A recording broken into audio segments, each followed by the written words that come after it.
Hello दोस्तों, आज आपके लिए सुदामा चरित्र की कथा का वर्णन मैं करूंगा और बताऊंगा।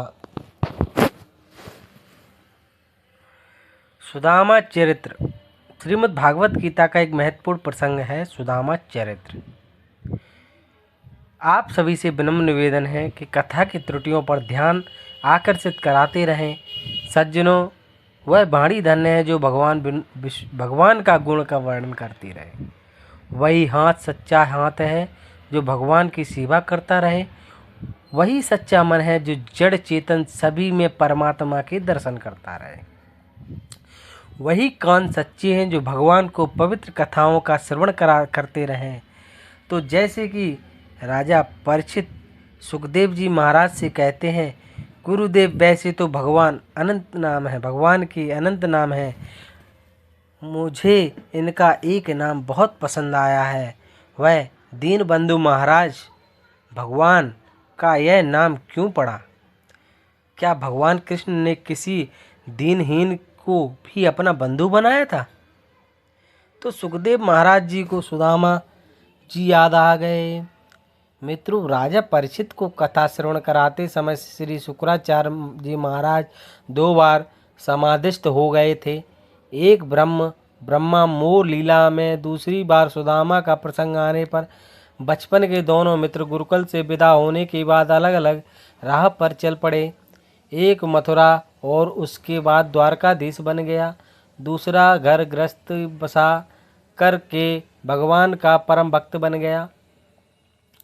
परम भागवत श्री सुदामा जी का पावन परिचय देते समय श्री सुखदेव जी महाराज कहते हैं कि हे राजन, कृष्ण के प्रिय परम अभिन्न हृदय मित्र श्री सुदामा जी महाराज,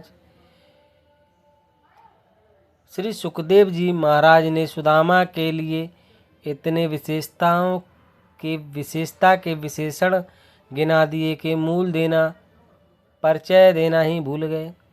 न नाम बताया, न काम बताया, न धाम बताया, केवल उनकी विशेषता बताई। कैसे हैं सुदामा? ब्राह्मणो ब्रह्मवित्यम, ये ब्रह्मवेत्ता ब्राह्मण हैं, परम श्रेष्ठ ब्रह्म ज्ञानी हैं।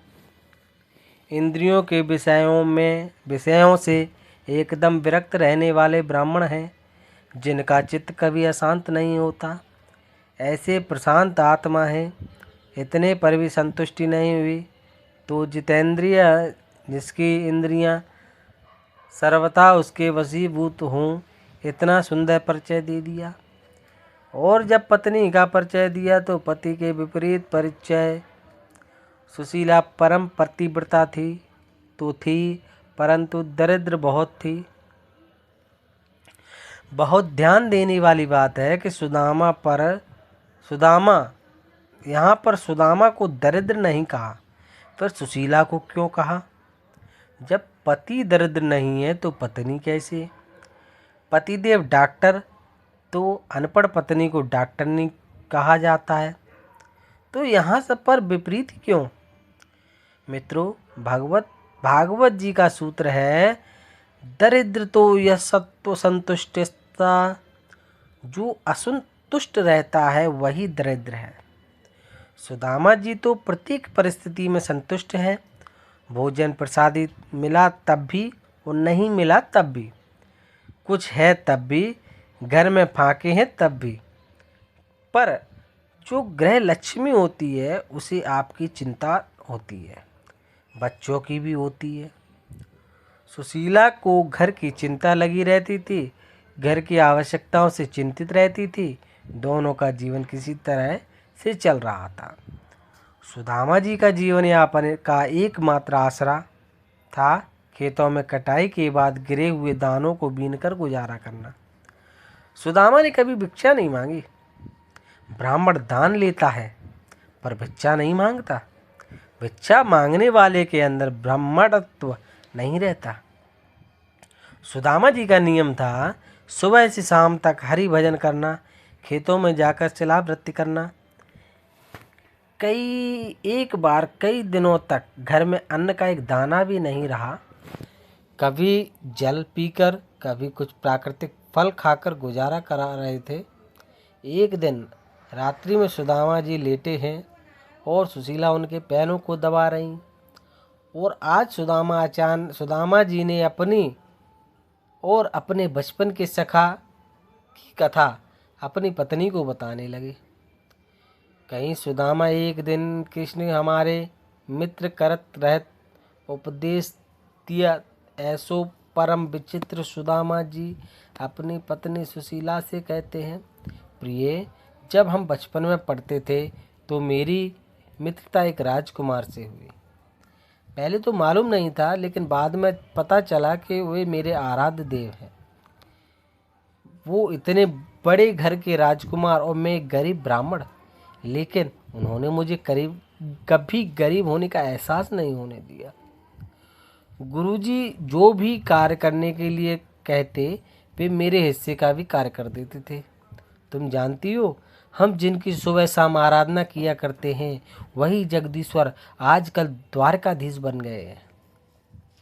मुझे अभी भी विश्वास है कि अगर इतने दिनों के बाद भी मिलें तो वो मुझे वही सम्मान देंगे जो गुरुकुल में दिया करते थे।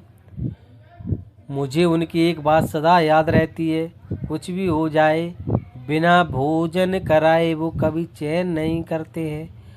आज जैसे ही सुदामा जी ने भोजन की चर्चा की, सुशीला सोचने लगी, आज 4 दिन हो गए घर में अन्न का दाना नहीं है।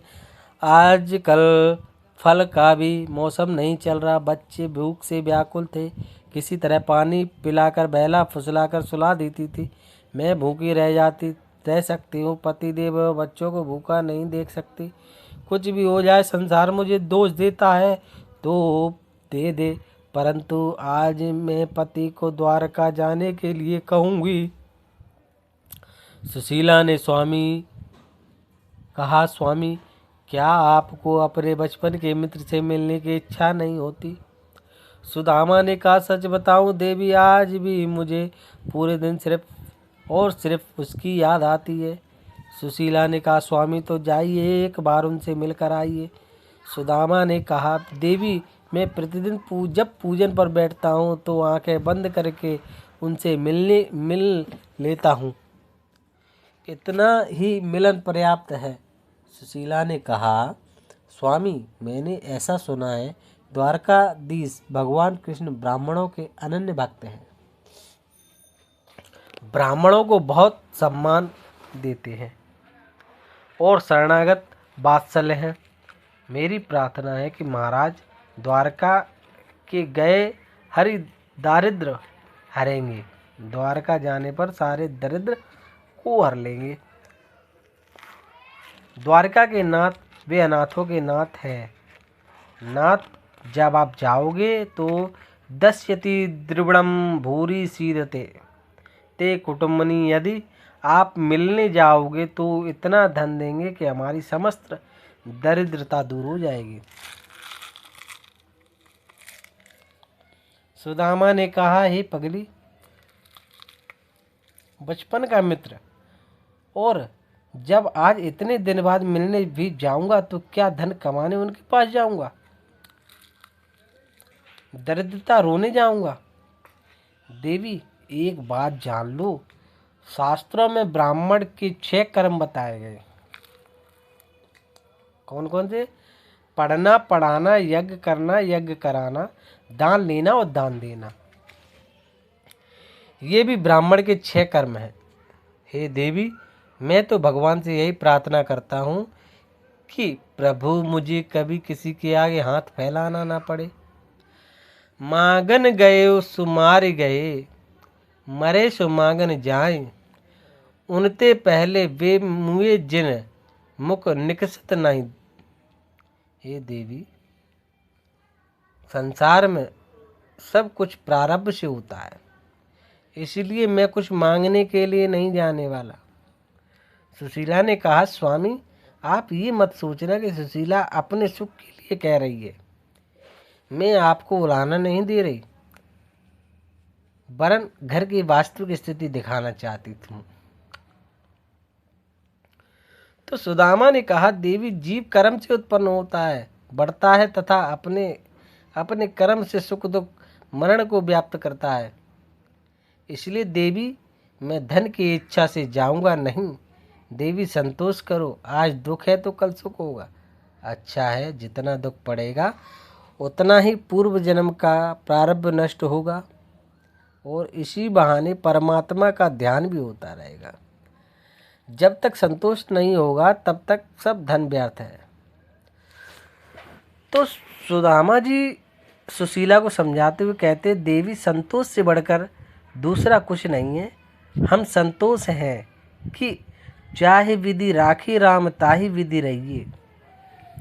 प्रभु की इच्छा है 2-4 दिन व्रत रखवाने से कि सो व्रत कर लेते हैं, फिर कुछ ना कुछ देकर वो खुश कर देते हैं। सुशीला ने समझ लिया, अगर मैं इनसे कुछ मांगने के लिए जाने की बात करूंगी तो ये जाने वाले नहीं है। तो सुशीला ने बात को बदलना और कहा, आप कहते हो मैं आंख बंद करके प्रतिदिन पूजन में दर्शन कर लेता हूँ। तो सुदामा ने कहा हाँ। तो सुशीला ने कहा, फिर कहा, महाराज आप मुझे मेरे पुण्य से क्यों वंचित करते हो? सुदामा ने कहा मतलब? सुशीला ने कहा, आप यहाँ पर दर्शन करके अकेले अकेले पुण्य लाभ ले लेते हो, प्रत्यक्ष करते तो पुण्य और भी ज़्यादा मिलेगा और मैं भी इसमें भागीदार हो जाऊंगी। क्योंकि शास्त्रों में कहा गया है, पति पत्नी को साथ साथ पुण्य कार्य, तीर्थ कार्य आदि करना चाहिए, अथवा दोनों एक दूसरे से परस्पर आपसी सहमति से कार्य धर्म कार्य करते हैं तो बराबर पुण्य मिलता है और बराबर पुण्य के भागीदार होते हैं। तो मैं चाहती हूँ, मेरी इच्छा है कि एक बार आप जाकर परम मित्र अपने आराध्य द्वारकाधीश श्री कृष्ण के दर्शन कराओ, जिससे मुझे पुण्य लाभ प्राप्त हो सके। तो सुदामा जी निरुत्तर से हो गए और मन ही मन सोचने लगे, अयम ही परमो लाभ उत्तम श्लोक दर्शनम। तो सुदामा जी ने कहा, ठीक है, तुमने मेरे मन की बात कही। कई बार उनकी बहुत याद आई, मिलने का बहुत मन हुआ, फिर मैं यही सोचता रहा जाने कहाँ होगा, कैसे मिलूँगा। पर आज तू इतना जोर दे डाल रही हो तो मैं जाऊँगा और प्रत्यक्ष दर्शन का परम लाभ मुझे मिलेगा। सुशीला ने कहा, तो फिर देर किस बात की, सोच क्या रहे हो, सुबह निकल जाओ। सुदामा जी ने कहा, अरे सुशीला, ऐसे थोड़े ही मुंह उठाकर चला जाऊंगा। अरे भाई, इतने दिनों बाद अपने सखा के घर जाऊंगा तो खाली हाथ जाऊंगा। कुछ स्थान ऐसे होते हैं जहां कभी खाली हाथ नहीं जाना चाहिए। आओ गई आदर गयो नैनन गयो शनि, ये तीनों तब ही गए जब कहा कछु दे। गुरु वैद्य और ज्योतिषी, गुरु वैद्य और ज्योतिषी, देव मित्र बड़राज, इन्हीं भेंट बिन जो मिले हो इन पूर्ण काज। मित्र के यहाँ, गुरु के यहाँ, ज्योतिषी के यहाँ और कथा में और संबंधी रिश्तेदार के यहाँ जब भी जाए कुछ ना कुछ हाथ में होना चाहिए। सुदामा ने कहा, देवी जब नज़र घर में आ जाती है तो मुझे कुछ दिखाई नहीं पड़ता, अब क्या लेकर जाऊं? तो सुशीला ने कहा, आप चिंता ना करो, मैं कल सुबह प्रबंध कर दूंगी। सुदामा ने कहा, ठीक है। सुबह हुई पत्नी वही पत्नी जो अपने पति के स्वभाव को अच्छी तरीके से जान ले। सुशीला जानती थी कि मेरे पति को भूख से मरना तो मंजूर है, पर कभी किसी को अपना दुखड़ा किसी के आगे नहीं कहेंगे। अगर किसी ने पूछा तो वो यही कहेंगे कि मेरे घर सब ठीक है। मेरे पति को कहना भी न पड़े और बिना कहे ही मैं अपने घर की वस्तु स्थिति कन्हैया के पास पहुंचा दूं। यही सोचकर सुशीला 4-4 अलग घरों में गई और सभी से एक एक मुट्ठी चावल मांगे लेकर आई और एकदम फटे कपड़े में बांध दिए। अब जब 4 घर के चावल आएंगे तो सबके अलग अलग होंगे। जिससे वो श्री कृष्ण समझ जाएंगे।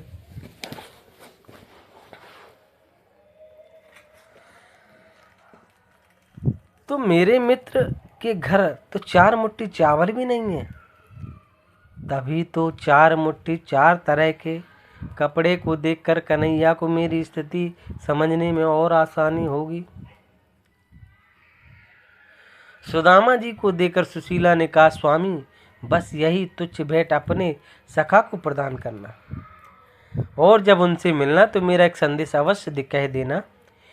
1 मास 2 पाख में 2 एकादशी होए, सो प्रभु दीन दयाल ने नित प्रतिदिन मोए।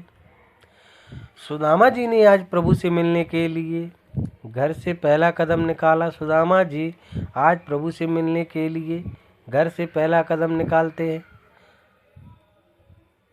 तो सुदामा जी की कुटिया आधुनिक पोरबंदर नामक स्थान पर थी।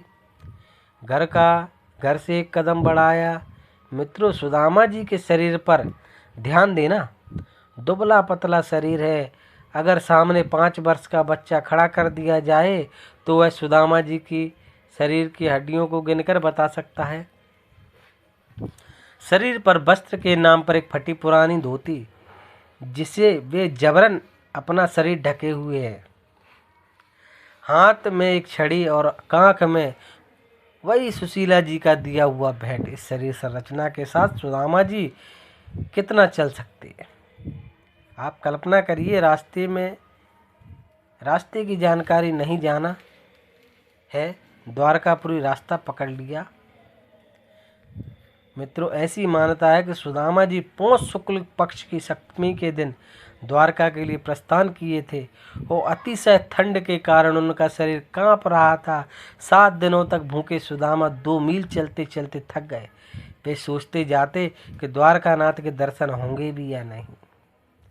रास्ते में दुर्बलता और चिंता के कारण सुदामा जी को मूर्छा आ गई। इधर सुशीला सोच रही थी, कई दिनों के भूखे मेरे पति कहाँ तक कैसे पहुँचेंगे। मैंने ही उन्हें जाने के लिए विवश किया, किंतु और कोई उपाय भी तो नहीं था। अपने बालकों एवं स्वयं उनकी दुर्दशा भी देखी तो नहीं जाती। वह द्वारकाधीश से प्रार्थना कर रही थी, हे प्रभु मेरी पति की रक्षा करना। सुदामा जी रास्ते में सोचते रहे, हे प्रेम पायोधी समझते हो, यह पपीहा प्यासा आया। हे करुणा निधि यही समझ लेना, तुझ दर्शन करने आया। हे उस एक घड़ी के छलबल ने अब तक मुझे को तरसाया। है कृपा सिंधु यह नीच छली आज क्षमा मांगने आया। सुदामा जी चलते चलते थक गए। एक वृक्ष के नीचे आराम करने लगे। सुदामा जी सोच रहे थे, प्रभु हमें इतना सुंदर कुल में जन्म दिया, परंतु मेरा दुर्भाग्य देखिए, प्रारंभ में ही मैं जो है उसे भोगना ही है। मित्रों, महाभारत में 5 तरह के ब्राह्मण बतलाए गए हैं। कौन कौन से? आहाय का माने बुलाने पर जाकर धन लेकर जीविका चलाने वाला। दूसरा, देवला का माने पैसा लेकर पूजा कराने वाला। तीसरा, नक्षत्रा माने ज्योतिषी देखकर जीविका चलाने वाला। चौथा है ग्राम याचिका, गांव की पुरोहिती करके जीवन यापन करने वाला। 5वां है महापथिक, कई मास तक बाहर रहकर कमाई करने वाला। सुदामा जी यही सब विचार करते रहे। करते करते थके गए और नींद आ गई। उधर द्वारकाधीश भगवान कृष्ण ने विचार किया कि मेरा मित्र सुदामा आ रहा है। उन्होंने सोचा कि ऐसा निष्ठावान सदाचारी अयाचक तपस्वी को पैदल चलना मुझे शोभा नहीं दे रहा है। उन्होंने गरुड़ जी को बुलाकर सुदामा को आकाश मार्ग से द्वारकापुरी में पहुंचाने का आदेश दिया। मित्रों, मेरे परमात्मा का नियम है कि जब कोई भक्त मुझसे मिलने के लिए आए तो 1 कदम बढ़ाता है तो मैं उसके आगे 100 कदम बढ़ा देता हूँ, लेकिन जब जीव मुझसे 1 कदम पीछे हटता है तो मैं उससे 1000 कदम पीछे हटा लेता हूँ। सुबह सुबह सुदामा जी की आँख खुली तो वे सीधे द्वारका में पहुँचे। इधर उधर नजर दौड़ाते रहे और सोचते रहे, मैं तो पेड़ के नीचे सोया था और यहाँ सुंदर सुंदर महल दिख रहे हैं। प्रातःकाल सुदामा जी की आँख खुली तो देखते हैं सुंदर सुंदर महल, अट्टालिकाएं दिख रही हैं। विचार मग्न हो गए कि मैं कहाँ पहुँच गया, कहीं मेरी मृत्यु तो नहीं हो गई जो मैं स्वर्गलोक पहुँच गया। स्वर्गलोक की सुंदरता के बारे में मैंने जैसे पढ़ा एवं सुना ठीक वैसे ही दिख रहा था, लेकिन मुझे सब कुछ याद है। इसका मतलब मैं जीवित हूँ। मुझे क्या करना चाहिए? चलो चलकर किसी से पूछते। सुदामा जी इधर उधर नजर दौड़ाए, कोई दिखा नहीं। इतने में सामने से 2 पहरेदार आते दिखाई दिए। सुदामा जी ने उन्हें पुकारा, भैया जरा इधर आना। पहरेदार सुदामा जी के पास गए और आते आते ही सुदामा के पैरों को छू लिया और बोले, जय श्री कृष्ण बाबा जी की। सुदामा ने हाथ जोड़कर कहा, जय श्री कृष्ण मित्रों। द्वारकापुरी में भगवान कृष्ण का आदेश है कि कोई भी ब्राह्मण आए हमारी नगरी में तो उसका पूर्ण सम्मान होना चाहिए। अगर किसी न किसी ब्राह्मण गौ संत का अपमान किया तो मेरा अपमान कर रहा है, ऐसा करने वाले को दंड मिलेगा।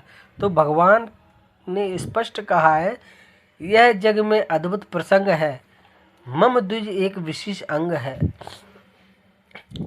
भगवान कृष्ण ने यहाँ तक कहा कि कोई आग की ज्वाला में कूद जाए तो मैं उसे बचा लूँगा, कालकूट विष पीने वाले को भी बचा सकता हूँ, पर ब्राह्मण का धन लेने वाले या उन्हें अपमानित करने वाले को हम कभी नहीं बचा सकते। जो ब्राह्मण का विरोधी है वह साक्षात मेरा विरोधी है। ना हम हलाहलम मान्य विषम यश प्रतिक्रिया वैश्यम हे विषम प्रोक्तम नाश्यम प्रतिवेदी भूर्भि। सुदामा जी ने पहरेदार से पूछा, भैया ये कौन सी नगरी है? मुझे द्वारकापुरी जाना है, कृपया मार्गदर्शन करावे। पहरेदार हंसते हुए बोला, बाबा आप द्वारका में ही खड़े हो। सुदामा आश्चर्यचकित, अरे भैया इतना जल्दी आ गए? भैया अगर ये द्वारका है तो बताओ मेरा मित्र कन्हैया कहाँ मिलेगा?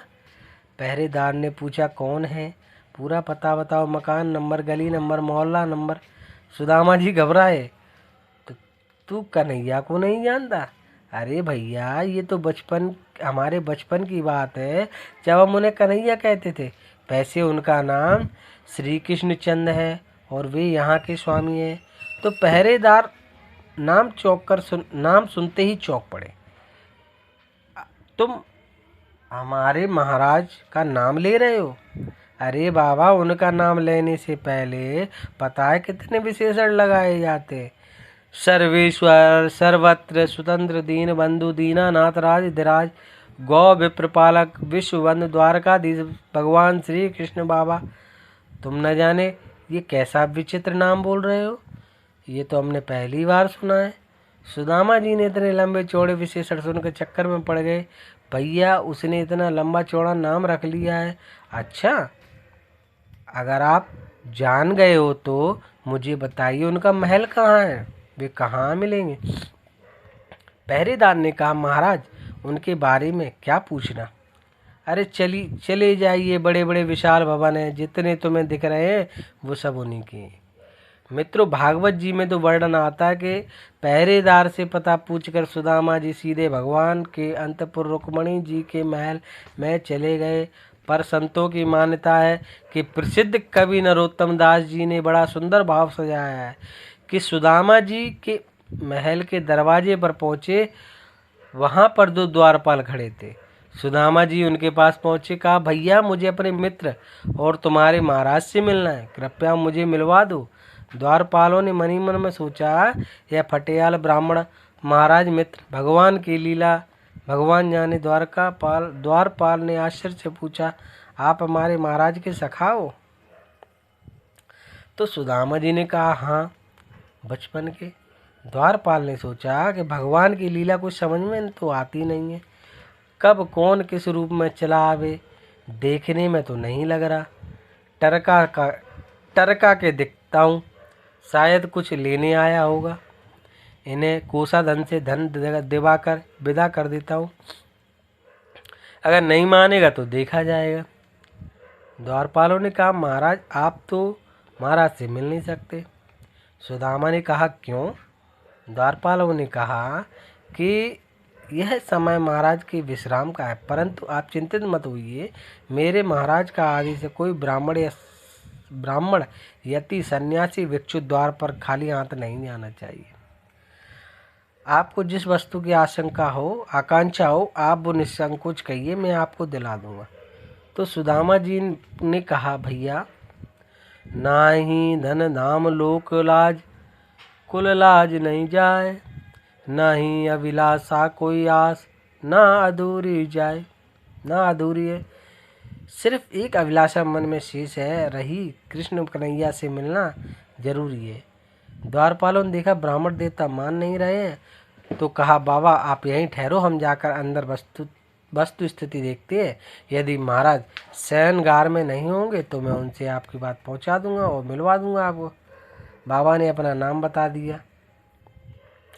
तो बाबा ने कहा, सुदामा जी ने कहा, भैया जाकर अपने महाराज से कह देना कि तुम्हारे बचपन का सखा सुदामा तुमसे मिलने आया है। तो द्वारपालों ने सुदामा जी को दरवाजे पर सम्मानजनक तरीके से बैठाकर भगवान के अंतपुर में प्रवेश किया। सज्जन, द्वारपाल सुदामा को दरवाजे पर बैठाकर महल के भीतर चला गया। भगवान कृष्ण ने अपनी पटरानियों के साथ चौसर खेल रहे थे। द्वारपाल पहुंचा, हाथ जोड़कर कहता है, महाराज आराम में व्यवधान डालने के लिए क्षमा प्रार्थी हूँ। भगवान कृष्ण ने कहा, आखिर क्या बात है? ऐसी कौन सी मजबूरी थी जो तुमने हमारे शयनगार तक आना पड़ा? द्वारपाल कहता है, महाराज इस दास को सेवा करते करते वर्षों बीत गए हैं। जो आज विभूति आपके दरवाजे पर खड़ी है और आपको अपना सखा बता रही है, ऐसे भी आपके कोई मित्र हो सकते हैं, ये मेरे स्वप्न में भी नहीं था। भगवान कहते हैं, ऐसा कौन है भाई? द्वारपाल कहता है, सरकार यही तो समझ में नहीं आता कि कौन है।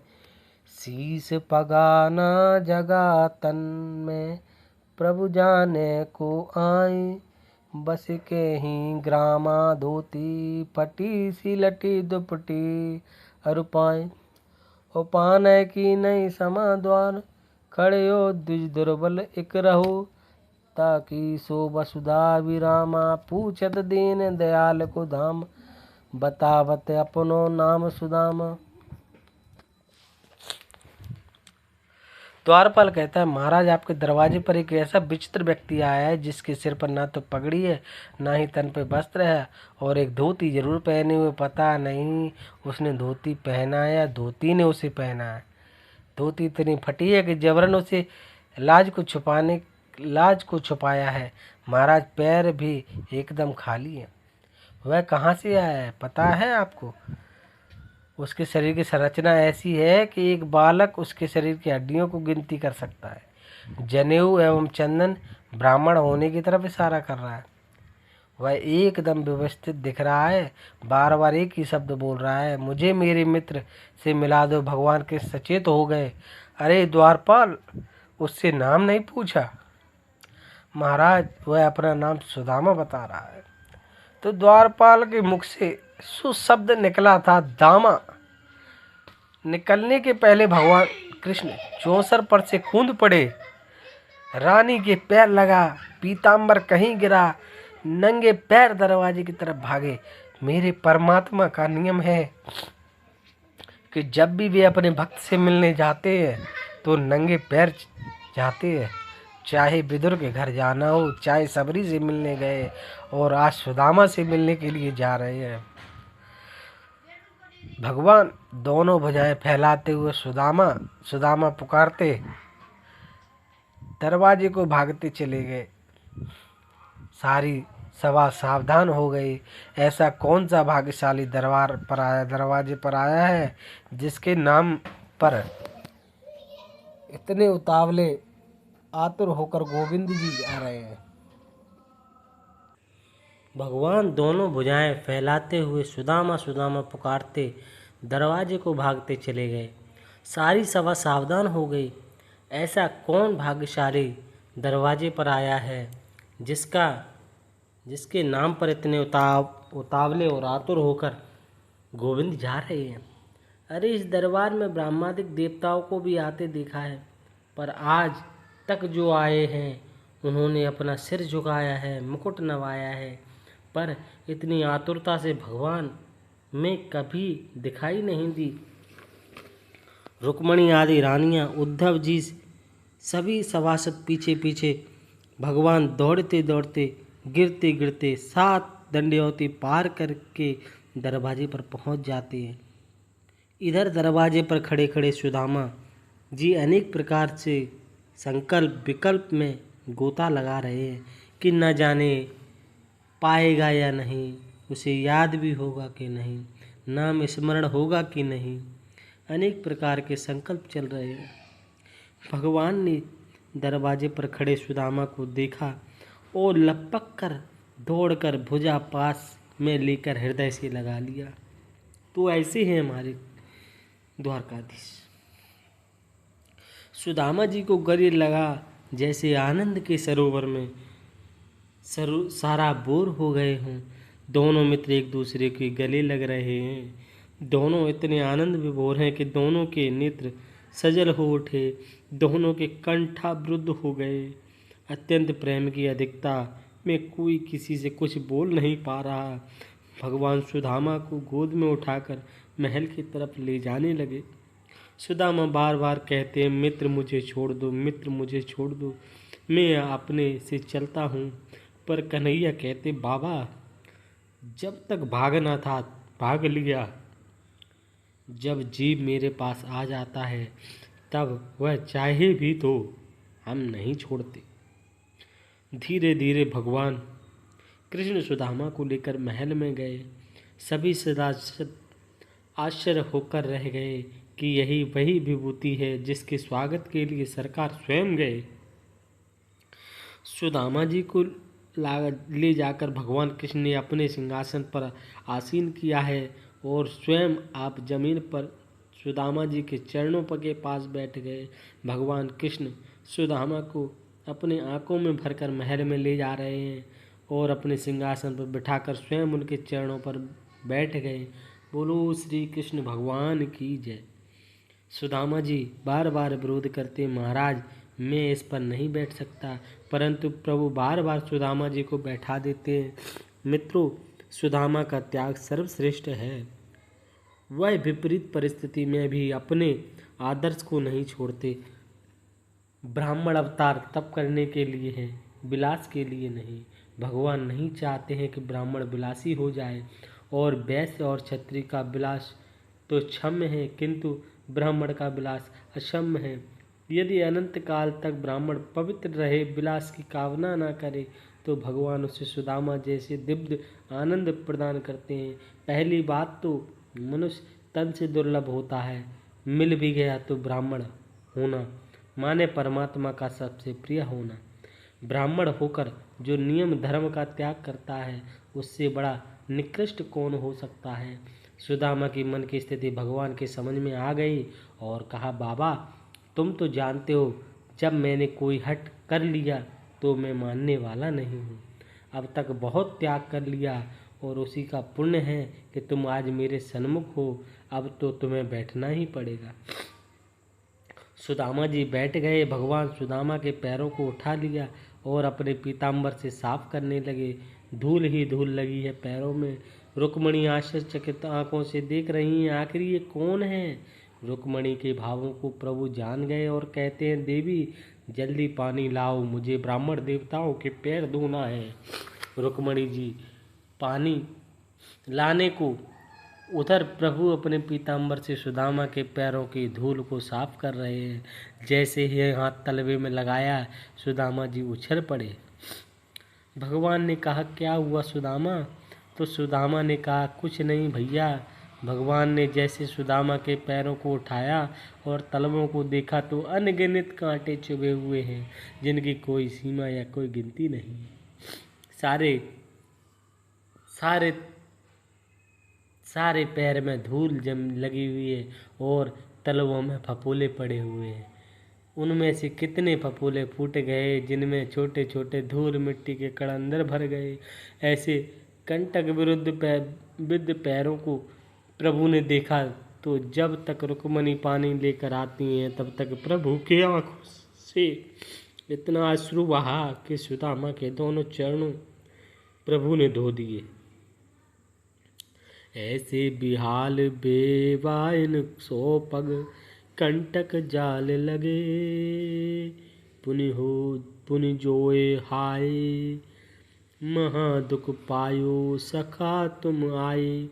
इते न किते दिन खोए दिखे, सुदामा की दीन दशा करुणा निधि करके।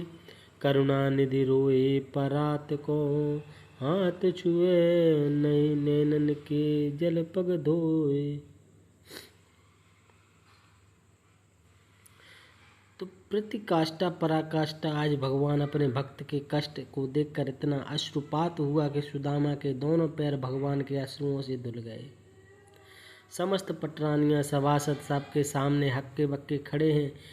सभी ने यह सोच रहे हैं कि इस महापुरुष ने ऐसा कौन सा पुण्य किया जिस परमात्मा का चरण रज पूरा संसार चाहता है। आज स्वयं परमात्मा अपने आश्रुओं से इनके पैर धुल रहे हैं। सभी के मन ही मन में कह रहे हैं कि इनके जैसा भाग्यशाली संसार में और कौन हो सकता है। तो मित्रों, सुदामा जी सहमे से सिंहासन पर चुपके बैठे। कन्हैया सुदामा के मन की बात को जान लेते। सुदामा सिंहासन पर मुझसे अपने मन की बात नहीं कर पाएंगे और मित्र से बरसों के बाद मिले हैं, तो मन की बात होनी चाहिए। भगवान कृष्ण ने सुदामा से कहा, मित्र बहुत थके लग रहे हो, इसलिए आप अंतपुर में चलो, थोड़ा आराम कर लो और तब बात की जाएगी। भगवान ने सुदामा जी के चरणों तक को स्वयं पी लिया और रुक्मिणी को देकर कहा, इस प्रसाद को सब को वितरित कर दो। ऐसा प्रसाद मुझे आज पहली बार मिला है। सुदामा जी को स्नान कराया गया, वस्त्राभूषण धारण कराए गए, विधिवत व्यंजन बनाकर सामने आ गया। भगवान ने कहा, मित्र भोग लगाओ। तो सुदामा ने कहा, तुम भी प्रसाद को साथ ही प्राप्त करते तो आनंद आता। कन्हैया ने, पहले आप प्रसाद पालो तो हम पाएंगे। आज सुदामा जी आसन जमाए, भोजन की थाली सामने आई, प्रभु को अर्पण किया। जैसे ही मुख में पहला ग्रास डाला, आंसू निकल गए आए। मैं यहाँ 56 भोग खा रहा हूँ, वहाँ मेरे बच्चे और पत्नी हफ्तों से भूखी है। कन्हैया बगल में खड़े हैं। पूछा, क्या हुआ मित्र सुदामा?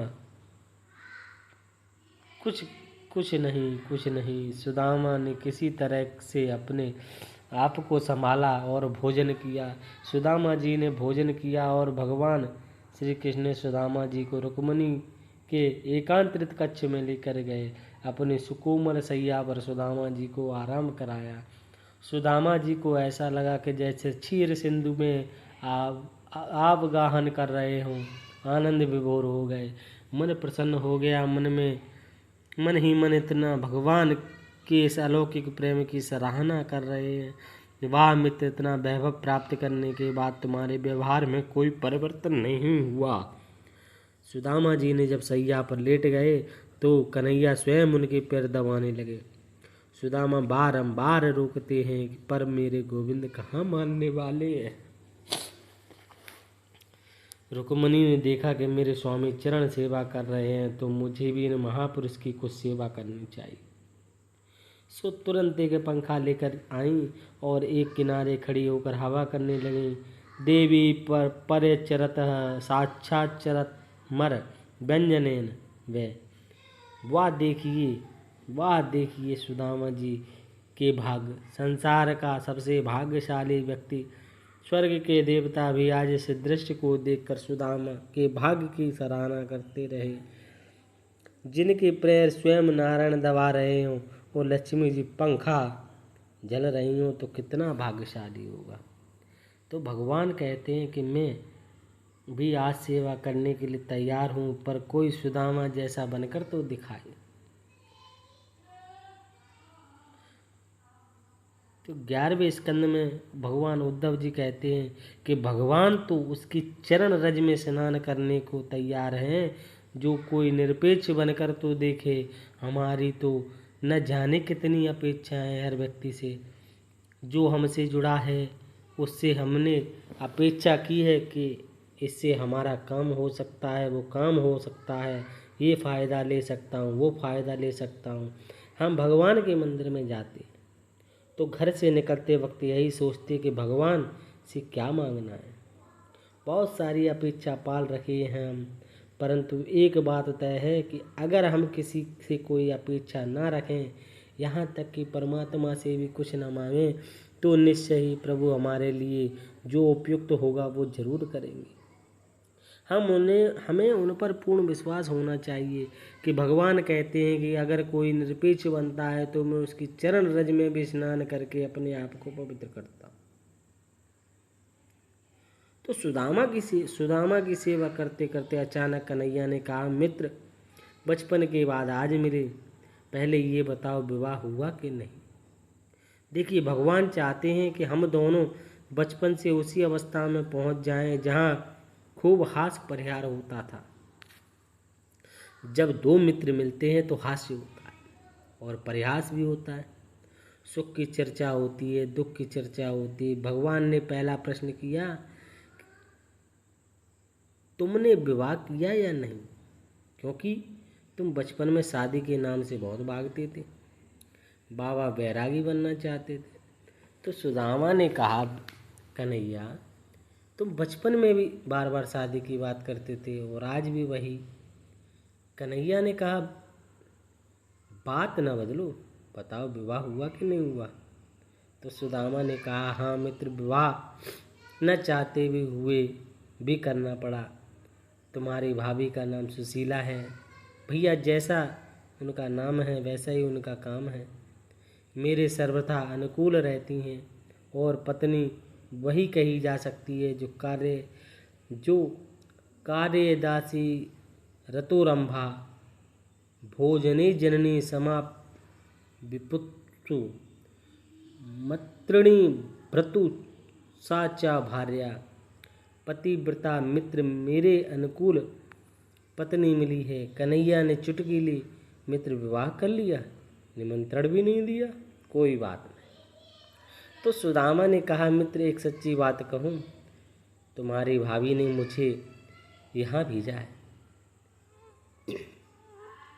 कन्हैया ने कहा, ओहो अहो भाग्य, माने भाभी जी ने मेरे बारे में सब जानती हैं, तुमने बताया होगा। भाभी ने बड़ी कृपा की, लेकिन मित्र भाभी ने अगर तुम्हें भेजा है तो कुछ न कुछ उपहार भी मेरे लिए भेजा होगा, कहाँ है वो मुझे दो। सुदामा ने एक तरफ रुक्मणी को देखा, एक तरफ कांख में दबाए चावल को, बड़े संकोच में है कि क्या कहूँ। जब कन्हैया ने सुदामा से पूछा कि भाभी जी ने मेरे लिए कुछ भेजा है, तो सुदामा जी के सामने रुक्मणी को खड़ा देखकर पोटली कांख में छुपा लेती है। तो मित्रों, सुदामा ऐसा क्यों करते हैं? जब वे घर से उपहार देने के लिए लाए हैं तो संकोच कैसा? मित्रों, द्वारका के वैभव को देखकर जब रानियों के सन्मुख मेरे चित्तमित्र का उपवास ना हो, इसलिए सुदामा जी ने उस पोटली को छुपा रहे हैं। जब एकांत मिलेगा तो मैं पोटली कन्हैया को सौंप दूंगा, अभी दूंगा तो मेरे मित्र की पत्नियां यही सोचेंगे, कैसा फटीचर भिखारी है इनका मित्र, जो 4 मुट्ठी चावल भी लाया वो भी 4 तरीके की। यही सोचकर सुदामा जी मौन हो गए। इस मौन को कन्हैया ने तोड़ा, कहा, मित्र कुछ लाए हो तो बोलो, और न लाए हो तो कोई बात नहीं। सुदामा जी ने कहा, सही बात बताऊं, जल्दी जल्दी में मैं कुछ नहीं लेके आया। भगवान मुस्कुराए, सुदामा तुम्हारे बचपन की आदत अभी तक नहीं गई, मुझे ऐसा लगता है बचपन की बात याद तो है। सुदामा बोले, हाँ सब याद है, सब याद आ गए। कन्हैया ने कहा, मित्र उस दिन कितना पानी बरसा था, पूरे जंगल पानी से भर गया था, मित्र याद है? उस दिन एक दूसरे का हाथ पकड़कर रास्ता ही भूल गए थे, इधर उधर भटक रहे थे। गुरुकुल का रास्ता भूल गए। सुदामा ने कहा, हाँ मित्र, कितनी भयंकर सर्दी थी। सारी रात पेड़ के नीचे बितानी पड़ी। भला उस रात को कैसे भूल सकता हूँ। तो कन्हैया ने कहा, मित्र, जब तुम्हें सब कुछ याद है तब तुम्हें यह भी याद होगा कि उस रात सर्दी में तुम्हारे दांत कितने कटकटा रहे थे। अब सुदामा जी को समझ में आया ये कौन सी पोल खोल रहे वाले हैं। तो सुदामा जी ने हंसकर कहते हैं, कन्हैया जाने भी दो, वो बचपन की बात है। विद्यार्थी जीवन काल आनंद कुछ और ही होता है। सुदामा जी ने पूरी बात ही बदल दी। सज्जनों, जब दो मित्र मिलते हैं तो जीवन के बचपन की यादों में चला जाता है। सुदामा जी ने बात को खूब घुमाया, पर कन्हैया घूम फिर कर पुनः उसी बात पर आ जाते हैं। कहा, मित्र, तुम्हारी बचपन वाली आदतें अभी भी है। तो सुदामा जी ने कहा कि क्या मतलब है कन्हैया। कन्हैया ने कहा, तुम झूठ मत बोलो, तुम भले ही कुछ लाना भूल गए हो, पर तुमने कहा कि तुम्हें भाभी जी ने भेजा है, तो मेरे लिए उपहार तो भेजा होगा, मेरा उपहार मुझे दो। तो सुदामा कहते हैं कि तुम घूम फिर कर फिर भाभी पर आ गए। भैया, मैंने बताया है कि मैं जल्दी जल्दी में कुछ नहीं ला पाया, फिर काहे मुझे बार बार लज्जित कर रहे हो।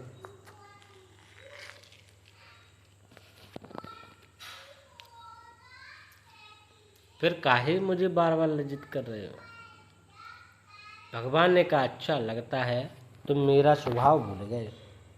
अगर भूल गए हो तो मैं तुम्हें बता देता हूँ दोबारा। क्या? पत्रम पुष्पम फलम तोयम यो मैं भक्त्या प्रच्छिदहम वत्कृतु प्रहृत मश्रामी प्रयत्नमात्नम। भगवान का स्पष्ट कथन है, मैं पदार्थ का भूखा नहीं हूँ। कुछ भी वस्तु कुछ भी हो, कितनी भी हो, मात्रा में हो, मैं नहीं देखता। पत्र, पुष्प, फल, फूल, जल जो भी आप ला सकते हो, भक्ति भाव से मुझे अर्पण करो, मैं उसी से प्रसन्न हो जाता। तुमने क्या दिया, इसकी कीमत तुमने कैसे दिया, यानी कि तुमने क्या दिया इसकी कीमत नहीं, तुमने कैसे दिया उसका महत्व है। तुम क्या बोले उसका कोई महत्व नहीं है। कहा, बोले इसका बड़ा महत्व है। क्या था सबरी के पास, क्या था विदुरानी के पास, और क्या था गोपियों के पास। इन सब के पास अपना प्रेम था, और इन सब ने अपने हाथों से गोविंद को पवाया। कन्हैया कहते, मित्र, इसलिए कहता हूँ, अगर कुछ लाए हो तो मुझे दे दो। सुदामा ने कहा, तुम लाख प्रवचन करो, जब मैं कुछ लाया ही नहीं तो कहाँ से दूध दे दूँ तुम्हें। भगवान समझ गए कि ये साहस नहीं कर पा रहा है। कन्हैया ने कहा, तो जाने दो, जब कुछ लाए ही नहीं तो बात खत्म। पर मैं देख रहा हूँ कि जब से आए हो दाहिना हाथ कुछ मुड़ा मुड़ा सा दिख रहा है, दाहिने हाथ में कुछ बीमारी है क्या। तो सुदामा ने कहा, नहीं मित्र, इतनी लंबी यात्रा करके आए हैं और हाथ में छड़ी थी, इसलिए थोड़ा दर्द हो रहा है, बाकी मैं बिल्कुल ठीक हूँ। कन्हैया ने कहा, तो अभी तक बताया क्यों नहीं, इतना हाथ दर्द कर रहा था, मैं पाँव दबा रहा था, अरे वहाँ हाथ भी दबा देता मैं ठीक कर देता आपको। तो सुदामा जी नहीं करते रहे थे। अरे कन्हैया ने जैसे ही हाथ पकड़ा, स्वयं जहार यानी भगवान ने वह चावल की पोटली को हाथ में पकड़कर बाहर निकाला। भगवान ने सुदामा के हाथों से वह चावल की पोटली खींच ली। भगवान सुदामा के हाथों से वह चावल की पोटली खींच ली। भगवान ने मन ही मन में कहा, मित्र, मैं इस महाप्रसाद को बिना खाए नहीं रह सकता। जैसे ही कन्हैया ने वह पोटली खींची, कपड़ों के चिथड़े में बंधा 4 रंग का चावल सामने गिर गया। फटा कपड़ा और चावल को देखते ही मेरे गोविंद समझ गए कि मेरे मित्र के यहाँ सब कुशल नहीं है। कन्हैया कहते हैं, मित्र, बचपन की आदत आज तक तुमसे नहीं सुधरी। कौन सी आदत? भगवान ने उस बिखरे हुए चावल को देखा। आओ देखा न ताओ, तुरंत एक मुट्ठी चावल अपने श्री मुख में डाल लिया। भगवान ने एक मुट्ठी चावल अपने मुख में डाला और संकल्प लिया कि इस मुट्ठी चावल के बदले एक लोक का साम्राज्य का सुख प्रदान करता हूँ। दूसरी मुट्ठी चावल प्रभु ने हाथ में लिए और रुक्मणी को हाथ में पकड़ा दिए। पहले मैं तो संकल्प करके एक लोक की संपदा दान कर दी, पता नहीं दूसरे में कहीं ये मेरा ही दान न कर दें, इनका क्या भरोसा। इसलिए इशारा किया, प्रभु अब सब कुछ देकर स्वयं सुदामा बनना चाहते हो क्या? अथवा हाथ पकड़कर संकेत किया, प्रभु बहुत प्रेम से पा रहे हो पर कच्चे चावल है, नुकसान कर देगा। मित्रों, आज गुप्त रूप से लक्ष्मी और नारायण की वार्तालाप हो रही है। लक्ष्मी जी कहती हैं, प्रभु बहुत प्रसन्न हो रहे हो ब्राह्मण देवता पर ध्यान रखना ये ब्राह्मण है जिन्होंने तुम्हारे सीने पर लात मारी थी। भगवान ने हंसकर कहा, देवी ये भी ध्यान रखना कि यही ब्राह्मण न होते तो तुम भी आज यहाँ ना होती, वरन शिशुपाल की यहाँ सेवा कर रही होती। यही ब्राह्मण तुम्हें पात्र में लेकर आया था। गुप्त रूप से लक्ष्मी जी लक्ष्मी नारायण की चर्चा हो रही है। मित्रों, प्रत्यक्ष रूप से रुक्मणी कहती हैं, प्रभु संत का लाया महाप्रसाद अकेले ही पाना चाहते हो, प्रसाद तो मिलकर बांटकर खाना चाहिए। अकेले अकेले कैसे पा रहे हो? परिवार में सबको 2-2 दाना मिले। भगवान ने चावल एकत्रित करके रुक्मणी को दे दिया और कहा, ये महाप्रसाद है, सबको बांट दो। रुक्मणी प्रसाद वितरण करने हेतु गई। भगवान ने एकांत पाकर पूछा, मित्र, इतना सुंदर महाप्रसाद अभी तक आपने छुपा रखा था? यदि मेरी भाभी जी ने मेरे लिए प्रसाद भेजा था तो कुछ न कुछ संदेश अवश्य भेजा होगा। सुदामा जी को याद आया, अरे मित्र, खूब याद कराया। तुम्हारी भाभी ने आते आते मुझसे कहा था कि एक मास दे पाक में 2 एकादशी होए, प्रभु दीन लयाल ने नित प्रीत दीनी मोय सुशीला। सुशीला भाभी का समाचार पाते ही प्रभु के नित से सजल हो गए। कुछ देर के लिए कन्हैया ने दोनों आंखें बंद कर लीं। सुदामा जी को लगा कि मैंने बहुत गलत किया है, यह संदेश नहीं कहना। मेरे कन्हैया मेरे दुख को नहीं देख सकता। सुदामा जी ने मन ही मन में प्रभु से क्षमा मांगते हैं, प्रभु मुझसे बहुत बड़ा अपराध हो गया, मुझे क्षमा करो। इधर सुदामा मन ही मन में क्षमा मांग रहे हैं, उधर प्रभु आंखें बंद करके सुशीला को संदेश भेज रहे हैं। होनी थी सो हो गई, पर अब ना ऐसी होए, भाभी तेरे भवन में नित्य द्वादशी होए। बारे प्रभु, जो देना था वो दे दिया, लेने वाले को पता नहीं चला किसने दिया।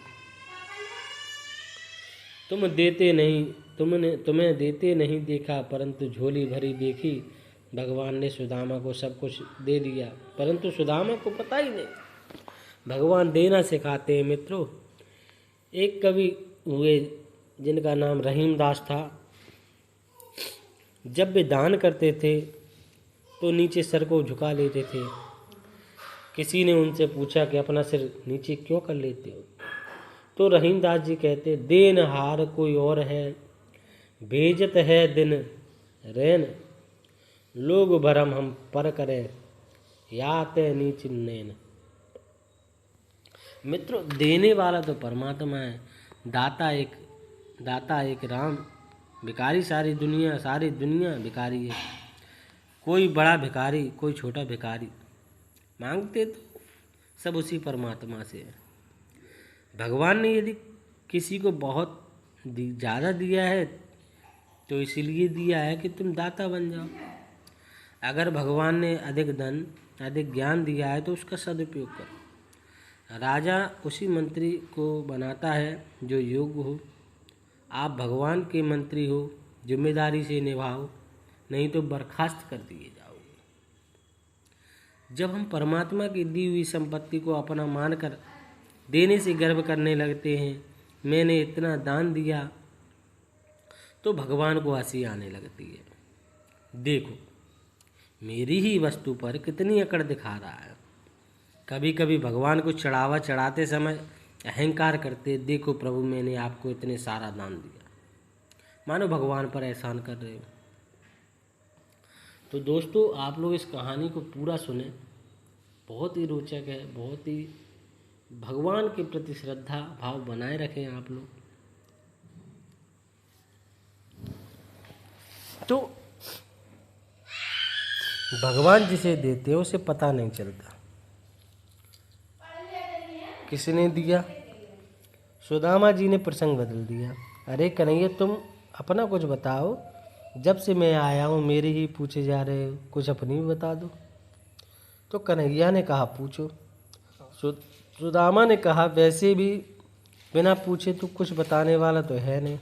अच्छा है कि बताओ कि तुमने शादी किया। भगवान ने कहा हो, अब बताएं क्या सीधे साधे ही मिलवा दें। सुदामा ने कहा वाह ये तो और अच्छी बात है। तो भगवान ने रुक्मणी जी को बुलाया, कहा घर में सबको सूचना कर दे दो, आकर ब्राह्मण देवता से आशीर्वाद ले ले। तो रुक्मणी ने संदेशा भिजवा दिया। सुदामा जी ने आसन लगाया और रुक्मणी जी आई, प्रणाम किया। सुदामा जी ने हाथ उठाकर आशीर्वाद दिया, सौभाग्यवती भवा, पति प्रिय भवा, पुत्रवती भवा, खूब आशीर्वाद दिया। रुक्मणी गई, सत्यभामा आई, महाराज को प्रणाम किया। सुदामा जी आश्चर्य से कन्हैया की ओर देखकर पूछते, भैया ये कौन है। भगवान हंसकर बोले, बाबा ये हमारी धर्मपत्नी है। तो सुदामा ने कहा हो बड़े ठाट हैं, दो विवाह, सौभाग्यवती भवा, पति प्रिय भवा, पुत्रवती भवा। सत्यभामा गई, जामवंती आई। महाराज प्रणाम। सुदामा ने फिर कन्हैया की तरफ देखा, ये कौन है। भगवान ने कहा बार बार मत पूछो, अभी यहाँ जो आए सब वही है। सुदामा ने कहा तो कितनी हैं, 10-20 हैं क्या। भगवान ने कहा मित्र अब गिनती क्या करोगे, जब सब सामने आ रही हैं तो स्वयं गिन लेना। सुदामा ने सोचा 10-20 होंगी, और कितनी होंगी, आने दो देखते हैं। तो पूर्व पश्चिम उत्तर दक्षिण चारों तरफ से लंबी लंबी लाइन। सुदामा जी ने आशीर्वाद छोटा कर दिया, सौभाग्यवती भवा, पुत्रवती भवा। 100-200 हुई। तब सुदामा जी का गला सूखने लगा, आगे आशीर्वाद और छोटा हो गया, सौभाग्यवती भवा। 500 तक पहुँचते पहुँचते सुदामा जी थक गए, अब आशीर्वाद और छोटा हो गया, भव भव 1000, भव भव 1000 तक पहुँचते पहुँचते सुदामा जी का हाथ उठना बंद हो गया। कहा कन्हैया अभी और कितनी है। कन्हैया ने कहा अभी आधे आधे राम न तिहाई, अभी तो शुरुआत है, कुल मिलाकर 16,108 है। सुदामा ने कहा तब तो आशीर्वाद देते देते राम नाम सत्य हो जाएगा। अब ये कन्हैया सबकी जगह तू ही आ जा, तुझे प्रणाम कर ले और सबको एक साथ आशीर्वाद मिल जाएगा। तो कन्हैया ने कहा ये ठीक है। मित्रों भगवान ने सुदामा को प्रणाम किया तो सुदामा जी ने मुक्त कंठ से सभी को एक साथ आशीर्वाद दे दिया। सुदामा ने कहा मित्र एक बात बताओ, मैंने एक विवाह किया, आपको निमंत्रण नहीं दे पाया, तो आपने आते उलाना दे दिया। तो आपने तो इतने विवाह किए, एक में भी मित्र की याद नहीं आई। कन्हैया ने कहा क्या क्या बताऊं मित्र, सब सीधा हुआ, सीधा विवाह हुआ, कहीं लड़कर लाना पड़ा, कहीं छुड़ा कर लाना पड़ा, क्या बताऊं। देवियों की लाइन लग गई, परंतु द्वारका वाले बारात जाने को तरस गए। सुनकर सुदामा जी बहुत प्रसन्न हुए और कहा, मित्र अब मुझे घर जाने की आज्ञा दो। सुदामा जी ने अपनी दरिद्रता की बात भगवान को नहीं बताई, सो भगवान ने ऐश्वर्य दान की बात सुदामा को नहीं बताई। सुदामा अगले दिन गांव लौटने की तैयारी करने लगे। सुदामा ने कहा, मित्र अब हम घर जाएंगे। कन्हैया ने कहा, मित्र 2-4 दिन और रुक जाते। सुदामा ने कहा, नहीं मित्र, तुम्हारी भाभी मेरी प्रतीक्षा कर रही होगी। उसका नियम है जब तक मैं भोजन नहीं करता तब तक वह नहीं करती है। मैं जितने दिन घर से बाहर रहूँगा उतने दिन का वह व्रत रखेगी। मित्रों, सुदामा जी जानते थे कि घर में ना तो कुछ है, इसीलिए बहाना करता हूँ कि सुशीला मेरे बिना भोजन किए बिना नहीं रहती। इधर भगवान भी जानते थे कि सुशीला सारा वैभव पाकर भी व्रत लिए बैठी। जब तक पति का मुख नहीं देख लूँगी, भोजन तो क्या पानी भी नहीं लूँगी। भगवान ने सोचा यदि सुदामा को रुकने की जिद करता हूँ तो मैं नाराज ना हूँ, इसीलिए ये रुक जाएंगे। तो भगवान ने निश्चय कर लिया कि मुझे दुराग्रह नहीं करना है। भगवान ने कहा, ठीक है मित्र, जैसी तुम्हारी इच्छा तुम जाओ। अब चलने का समय हुआ तो अचानक सुदामा के मन में आया कि मुझे तो धन की कोई कामना नहीं है, परंतु मुझे सुशीला ने भेजा था, इसलिए कन्हैया से कुछ न कुछ अवश्य देंगे। उसमें 2-4 दिन का बच्चों का भोजन हो जाएगा। परंतु कन्हैया ने न तो मुझे कुछ दिया और न ही चर्चा की। जब मैं लौट कर खाली हाथ जाऊंगा तो सुशीला और बच्चे निराश हो जाएंगे, तो मैं क्या करूं? कुछ मांगूं? नहीं नहीं, मांगना ठीक नहीं है। इस तरह के मन में विचार आ रहे हैं सुदामा जी के। अचानक सुदामा जी की निगाह अपने वस्त्रों पर पड़ी तो उन्होंने तय कर लिया कि रास्ते में यह राजश्री वस्त्र बेचकर सुशीला और बच्चों के लिए कुछ उपहार ले लूँ। सज्जनों, आज सुदामा जी के मन जैसे ही छोटा सा लोभ का अंकुर जमा कर मेरे परमात्मा ने कसौटी की ओर कस दिया। कहा, रुक्मणी सुदामा के कपड़े धोकर आ गए हूँ तो उसे लाकर इन्हें दे दो और राजश्री वस्त्र सुदामा जी से निकाल दें। इनके ऊपर यह अच्छे नहीं लग रहे, क्यों मित्र? सुदामा ने कहा, हाँ मित्र, सही कहा। मित्रों, आज भक्त और भगवान अपनी अपनी जगह अड़ गए। भक्त भगवान से कहते हैं कि तुम्हें मांगना पड़ेगा, बिना मांगे मैं प्रत्यक्ष में कुछ नहीं दूंगा। भक्त कहता है भगवान से, तुम्हें देना हो तो दो, मैं मांगूंगा नहीं। भक्त और भगवान दोनों अपनी अपनी जगह अड़े। सुदामा जी का वस्त्र आ गया और वस्त्र धारण किए सुदामा जी और निकल पड़े। कुछ दूर तक भगवान पहुंचाने आए। सुदामा ने कहा, मित्र मुझे जाने दो, आप भी लौट जाओ। कन्हैया ने कहा, ठीक है बाबा, अच्छा प्रणाम, मेरी भाभी को मेरा प्रणाम कहना और अगली बार भाभी को साथ में लाना। सुदामा जी चल पड़े। प्रत्यक्ष में भगवान ने विदाई दक्षिणा भी नहीं दिया। जब चलते चलते सुदामा जी सोच रहे हैं, मित्रों, सुदामा के मन में यदि धन पाने की इच्छा होती तो स्वाभाविक है कि वस्तु की कामना मन में होती। वह कामना न पूर्ण होने से क्रोध का जन्म होता है। कामना की अपूर्णता में ही क्रोध का जन्म होता है, लेकिन सुदामा के मन में तो कामना थी नहीं, इसीलिए केवल दर्शन लाभ लेने के लिए आए थे, सो मिल गया। धन की इच्छा तो सुशीला में थी, इसलिए सुदामा के मन में किंचित कुभाव नहीं आया। कुछ अज्ञानी कहते वापसी में सुदामा भगवान को अपशब्द बोलते आए। उनसे यह कहना कि भगवत उठाकर पढ़े कि व्यास जी लिखते हैं। क्या लिखते हैं? सुदामा जी वापसी की सोच रहे थे। कहा, मेरे जैसा दीनहीन दरिद्र ब्रह्म बंधु पतित ब्राह्मण और कहाँ, उन जैसा द्वारकाधीश लक्ष्मीपति। पर धन्य है लोग जो उच्च पदवी को पाकर माता पिता को पहचानने से मना कर देते हैं। पर केवल मेरा बचपन का साथी ही तो था, परंतु किस प्रकार से दौड़कर मुझे भुजाओं में उठा लिया, वह धन्य है। श्री कृष्ण के अतिरिक्त और कोई नहीं कर सकता। दरिद्र लोगों की नज़र तक नहीं जाती। उसने तो लक्ष्मीपति होकर मेरा कितना सम्मान किया।